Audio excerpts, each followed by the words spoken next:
اذا الكابيتال ستراكشر هو جزء ديت وجزء ايكويتي. طب هل لازم الشركه تكون بتمول نفسها بجزء ديت وجزء ايكويتي؟ لا، الشركه ممكن تختار ان هي تمول نفسها عن طريق الايكويتي بس، او حقوق الملكيه او الفلوس اللي بتيجي من الملاك، وما تمولش نفسها من الديت. في الحاله دي بيكون التمويل عن طريق الايكويتي 100% من اجمالي الكابيتال ستراكشر بتاع الشركه او هيكل راس مال الشركه. بينما الشركه اوقات ممكن تختار ان هي تمول نفسها من الديت ب 50%، يعني تاخد قروض مثلا من البنوك او تنزل سندات او بونز للسوق، فيبقى التمويل عن طريق الدين. فبالتالي يكون عند الشركه 50% تمويل عن طريق الديت و50% تمويل عن طريق الايكويتي. طيب ازاي الشركه بتختار التمويل بتاعها؟ في حاجات كتير جدا ودراسات كتير جدا لازم الشركه تكون بانيه خطتها التمويليه على اساسها. منها هي الشركه في مرحله ايه اصلا في دوره حياتها او اللايف سايكل بتاعتها. لو الشركه لسه بادئه فصعب جدا ان الشركه تروح لبنك وتقول له مولني بقرض بقيمه مثلا $1,000,000. البنك هيقول للشركه انت لسه بادئه اصلا بقالك شهرين، همولك ازاي واضمن ان انت تجيبي لي الفلوس اذا كان انت ممكن تقفلي في اي وقت لان انت لسه بادئه ولسه امورك مش مستقره. فبالتالي الشركه في بدايتها او في الانيشال ستيج بتكون بتمول نفسها باكبر جزء من الايكويتي. كل ما الشركه بتكبر وتمر بالمراحل بتاعه اللايف تايم سايكل او اللايف سايكل، بتلاقي الشركه تبدا تمول نفسها شويه من الديت قصاد الايكويتي لحد ما توصل لمرحله القمه او الماتيوريتي، فبتلاقي ان الشركه تمول نفسها بنسبة أكبر من الديت قصاد الإيكويتي. لكل نوع من التمويلات دي سواء الديت أو الإيكويتي مميزاته وعيوبه، بس ده مش الوقت اللي احنا نتكلم فيها عن التفصيلة بتاعة المميزات والعيوب للتمويل عن طريق الديت أو عن طريق الإيكويتي. اللي هنتكلم فيه دلوقتي هو إزاي الشركة أو إيه أنواع التمويلات اللي الشركة ممكن تعملها عشان تمول نفسها من الديت. يعني الديت ده كديون بيتقسم ليه؟ قال لك عندك حاجة اسمها تيرم ديت. الترم ديت زي ما قلنا في الفاينانشال اناليسيز هي الديون اللي الشركه بتاخدها وليها ميعاد محدد يتم سدادها فيه، ميعاد استحقاق. وفي عندك الريفولفنج لاين اوف كريدت، وده عباره عن القروض الدواره اللي الشركه بتاخدها، واتكلمنا برضو عليها في الفاينانشال اناليسيز. بتاخد في الغالب الشركه الريفولفنج لاين اوف كريدت عشان تمول الوركينج كابيتال بتاعها او راس المال العامل بتاعها للعمليه التشغيليه اليوميه بتاعتها.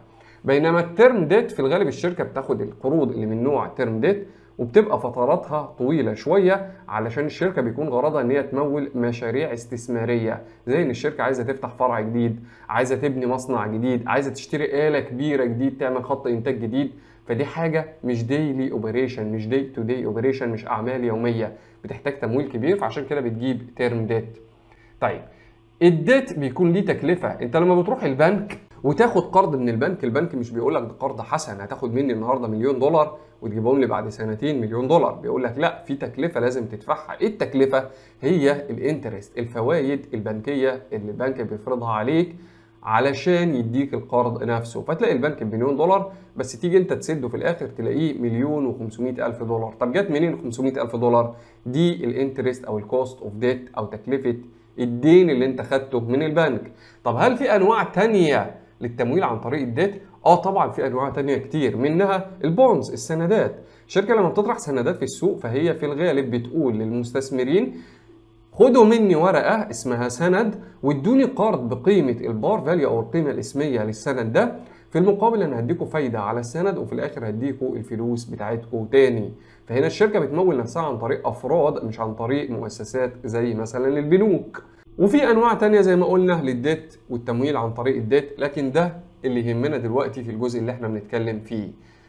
الايكويتي او التمويل عن طريق الملاك ليهم نوعين اساسيين. شركه تطرح اسهم من نوع اسهم عاديه اللي هي الكومن شيرز او بيسموها الكومن ستوك، فالمساهمين يشتروا الاسهم دي او المستثمرين الانفستورز يشتروا الاسهم دي، بالتالي يجي لهم عائد في صوره ديفيدنس، توزيعات ارباح. توزيعات الارباح دي بالنسبه للمستثمر فهي عائد على استثماره، لكن بالنسبه للشركه اللي باعت الاسهم بتاعتها للمستثمر دي تكلفه، لان الشركه بتديهم توزيعات ارباح نتيجه لاستثمارهم فيها بشراء الاسهم بتاعتها. البريفيرد شيرز هي الاسهم الممتازه، وده نوع تاني من الاسهم اللي الشركه ممكن تطرحه علشان خاطر المستثمرين يشتروا الاسهم دي، فبالتالي يقدروا ان هم ياخدوا برضه ديفيدنس او توزيعات ارباح على الاسهم الممتازه اللي هم اشتروها. هل في فرق ما بين البريفيرد شيرز والكومن شيرز؟ في فرق كبير جدا ما بينهم والخصائص بتاعتهم، بس زي ما قلنا ده مش محل كلامنا دلوقتي، او هو مش في الجزء بتاعنا دلوقتي. فعلشان ما نشتتش حضراتكم، كل اللي احنا محتاجينه ان انتوا تعرفوا ان في حاجه اسمها هيكل راس المال، وهيكل راس المال هي الطريقه اللي الشركه بتختارها لتمويل نفسها. الطريقه اللي الشركه بتختارها بتمويل نفسها يعني الشركه عايزه تمول نفسها بقد ايه من الديون الديت، وتمول نفسها بقد ايه من الايكويتي.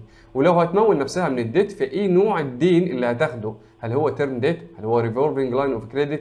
هل هي بونز او سندات؟ كل واحد في دول بيكون عليه نسبه فايده، ودي بيسموها الكوست اوف ديت او تكلفه التمويل عن طريق الديون. ولو الشركه اختارت انها تمول نفسها من عن طريق الايكويتي، فهي تقدر تصدر اسهم ممتازه بريفير شيرز، وتقدر تصدر اسهم عاديه كومن شيرز. فالمستثمرين يشتروا الاسهم دي ويجي لهم هم ديفيدنس او توزيعات ارباح نتيجه لشرائهم للاسهم. الديفيدنس دي بتكون على الشركه نفسها اللي طرحت الاسهم كوست اوف ايكويتي، تكلفه التمويل عن طريق حقوق الملكيه عن طريق الملاك. لما بنيجي ان احنا نشوف اجمالي تكلفه راس مال الشركه، بنحسب حاجه اسمها الويتد افريج كوست اوف كابيتال او بيسموها الواك. الويتد افريج كوست اوف كابيتال هنتكلم عليها في جزء البيزنس فالويشن او الفالويشن تكنيكس، واللي هي طرق تقييم الاعمال، وده المديول اللي احنا بنتكلم فيه بعد مديول الانتجريتد فاينانشال ستيتمنت موديل. بس عايزك تبقى فاكر ان في علاقه ما بين الواك والمعادله بتاعتها وما بين طريقه تمويل الشركه والكابيتال ستراكشر بتاعها، لان الواك هي متوسط مرجح لتكلفه راس مال الشركه، اللي هي ايه؟ اللي هي التكلفه اللي الشركه بتتكبدها عشان تمول نفسها من الدين او من الايكويتي.